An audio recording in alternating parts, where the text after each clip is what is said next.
అందుకే నేను యవనస్తులకి అందరికి చెప్పేది, దేవుడికి లోపడతానంటే నువ్వు తల్లిదండ్రులకు లోపడతావు. దేవుడి ఏదో భయభక్తులు కలిగి ఉన్నావంటే తల్లిదండ్రులకు భయభక్తి కలిగి ఉంటావు.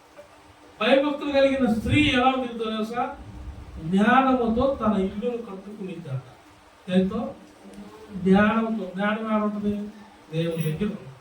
మీరు నన్ను అడగండి, నేను జ్ఞానం ఇస్తాను అని. అందుకే సామెతల గ్రంథం బాగా చదవండి చెప్పారు.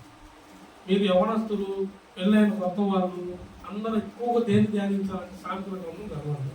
సామెతల గ్రంథం చదివితే నడవడం తెలిసింది, మీ జీవిత విధానం తెలిసింది, భార్యాభర్త ఎలా ఉండాలో తెలిసింది, తల్లిదండ్రులకు ఎలా లోపడాలో తెలిసింది.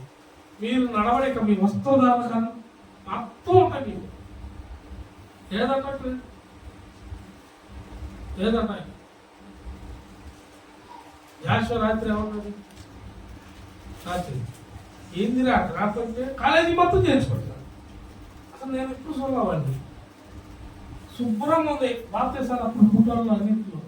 రాత్రి ప్రతికొక్క రాత్రి పడుకున్నప్పుడు వచ్చి కొట్టించినట్టు ఆ జుట్టు. ఏంది ఆ జుట్టు అంటే కాలేజీ మొత్తం చేసుకుంటారు మాస్టర్ గారు. నేను ఒక్కడే మళ్ళీ. అందుకే చెప్పండి కదా, భయము భక్తి. మనం దేవుడి దగ్గర ఉన్నాం. దేవుడి దగ్గర ఉన్న మనకేముంటుంది? వస్తువులు దాన్ని బాధిపో. ఒకప్పుడు నేను ఎక్కడున్నా